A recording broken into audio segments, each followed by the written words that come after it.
Hi Capricorn, I hope you're well. Welcome to your reading. If you are interested in getting in contact with me in any way or getting to know me and my social media accounts, all of those are going to be linked down below. Yeah, we're just going to go ahead and get started. I can see how tarot readers just kind of get over the intro after a while, but this is going to be your YouTube version. If you're interested in the extended version, you can find that link in the description box as well. Excuse me. Wow, that wanted to come out. Capricorn. Six of Cups.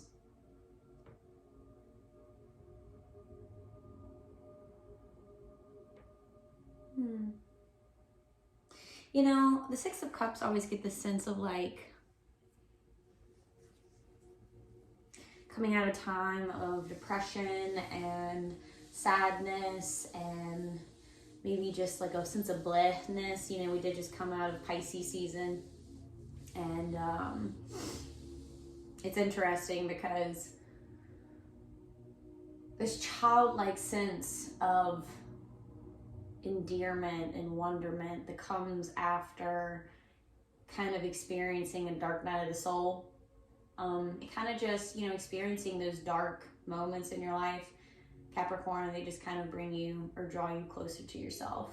And what happens is that you start realizing that, you know, you do have pain within you that needed to be reconciled. Maybe you ended up going to therapy. Maybe you decided to really talk to somebody about, you know, what you were dealing with. Maybe you really like started understanding that you were stagnant, or you were becoming energetically stagnant or emotionally stagnant because you were dwelling too much on the past and staying in this sense of like remorse, if you will, always focusing on the spilled milk versus the blessings and the bounty all around you. And Five of Cups energy moving into the Six of Cups energy. That Six of Cups is very like, we go from that depressing energy to that revitalized energy, that youthful, that sense of I have all the energy in the world, because it's almost like you're a brand new person because you've worked through some shit. You know, that dark night of the soul is, you know, that phase that we all go through, that cycle. As painful as it is, it teaches us a lot about ourselves. No matter what circumstances played out for you specifically, pain teaches us a lot. It teaches us about our resiliency, about who we are as a person, about the things that we're meant to handle in this world, because we become teachers in some way when we learn to find the lesson in the tension, in the uncomfortableness that life can offer. You know, it's like, what am I being taught about myself? What am I being pushed towards? Where is this pushing me towards my purpose? What is your purpose? And it's like, you know, you kind of come out of that sense of sadness and loss and remorse into this seeing life through a more beautiful lens, through a more youthful lens, only allowing, not saying that you don't deal with, you know, negative emotions as they arise, but we are primarily focusing on feeling good. We are focusing on building emotional abundance. We're reminded that we're really, as adults, we're just a little child that has grown up to be this more aged version of themselves than they were as a kid. And you're still you're still that kid that played outside, that, you know, had that learned life as it came to you. You know, that sense of like, you know, right now it's like, no wonder life feels so bleh, because there's no newness, right? Or there was none. There was nothing that was like really drawing you closer to yourself and making you feel accomplished and achieving things. Because as a kid, you're always learning. You're always, you know what I mean? You're always emotionally being, you know, whether it's by yourself or others, like there's an emotional fulfillment that comes with like learning a new skill set, you know, exploring, you know, hearing about something fascinating that you never heard before, going to a cool place you've never been. There's always this sense of newness and wanting to explore everything. And experience everything. And I think that when we stay in that 5 of Cups, it's cheating ourselves of our own reality, our own experience that we were called here to cultivate and to embrace and to love one another through it. And all these things that you're just limiting yourself on, it's like there's no point. So the 5 of Cups, you have 3 cups that are spilt and 2 cups that are still standing, but the person is just so heavily focused on the spilt ones that he's not even recognizing that he has 2 perfectly good cups still filled with water, filled with emotional abundance. And yeah, the thing is that we have cycles in life of endings and beginnings, and so we just have to honestly be more mentally prepared for these kind of things. And I'm not saying that loss isn't hard. I'm not saying that grievances of things in our lives, situations, the past situations that we might be holding on to, like all this stuff, like I'm not discounting something that might be bringing you sadness in your life, that might be bringing you down, maybe bogging you down. I'm not disputing that or discounting it, but we're not meant to stay there, and we're not meant to stay in our sadness. We're meant to experience it and learn from it and grow from it and expand from it and move on from it. We're not meant to hold on to it. And I am one to talk for sure. But, holding boundaries is one thing I will say. But just straight up, like, identifying yourself as a victim years past, like, I want to say traumatic event, because trauma can be big and small. It can be different levels to it. And I know me personally, I've experienced different levels of trauma for sure. But I don't want to be identified as like that summarizes my entire existence. You know what I mean? Like, that's not who I am. That's just unfortunate choices and decisions that other people outside of me, and I'll have to admit that I made some of these poor decisions too. Like, it's just taking accountability for, a lack of awareness or a lack of perspective, or, you know what I mean? We can always take accountability for anything, right? Like, I think it's just more empowering that way. It's less like I'm a victim, and I mean that with all sincerity, but it's like, instead of just being in that, woe is me, life is out to get me, I'm meant to suffer, God hates me, or there is no, whatever, like, I hate me, like, those kind of karmic energies, I just don't feel, or, we can't hold on to that. That's a test.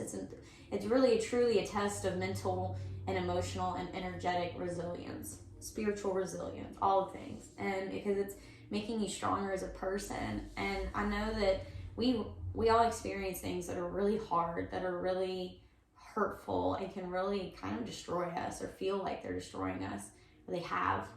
But we are meant to grow and be.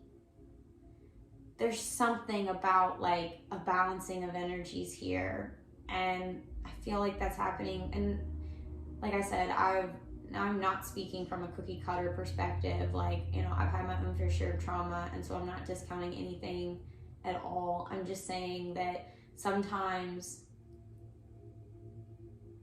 things happen that put us on a different, and they put in that situation, good or bad, puts us on a different path. It puts us into a situation where maybe we meet someone that's supposed to stay in our lives forever.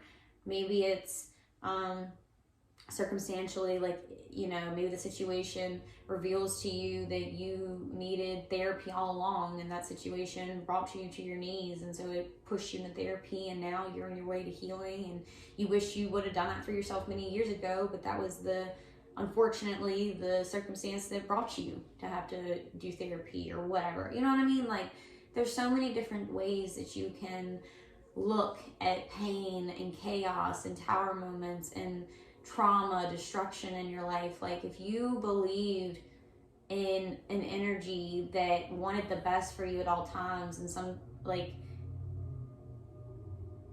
I know that's really hard to believe in some moments. I know it is. I really do. I get it. But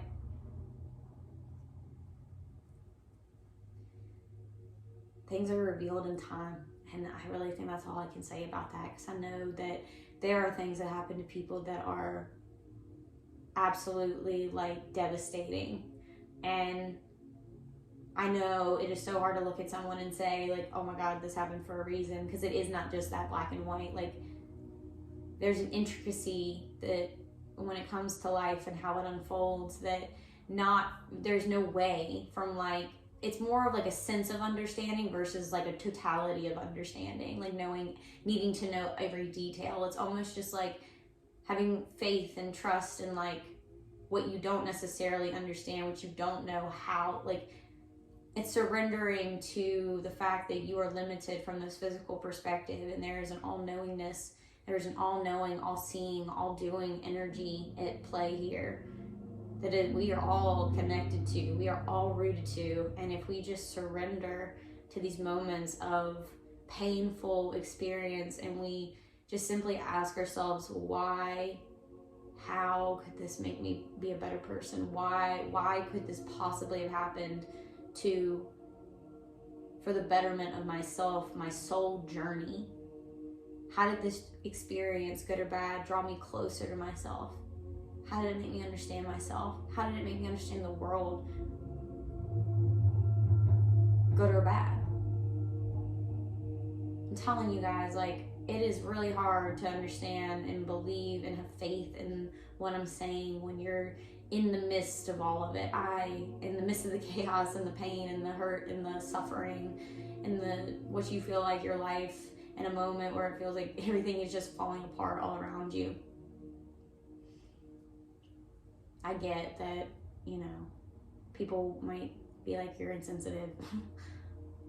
But I think maybe I'd be insensitive if I had lived a life where I just like never really had any kind of like bad shit happen to me. I don't know. Maybe that's a coping mechanism. Maybe people want to say I'm delusional, whatever. But I believe that there's an opportunity for healing at every moment, every turn, it's just sometimes disguised in really fucking weird circumstances and really offset circumstances and really sometimes just bad circumstances.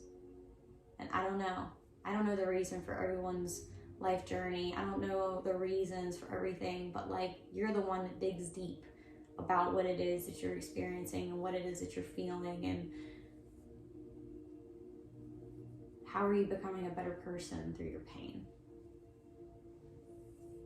And I can't believe this reading took this kind of turn, but this is where we're going to end Capricorn, and we are going to go over to your Patreon. The link to the extended is down below. If this reading resonated and or if it didn't, please like, share, and subscribe. I always like to see the community growing. If you like a personal reading, you can find my email address down below. And let's connect on social media. Those links are going to be down there too. So I love you, Capricorn. Join me over on Patreon. It's only $5 a month. It's awesome. So I love you. And until next time, mwah, bye.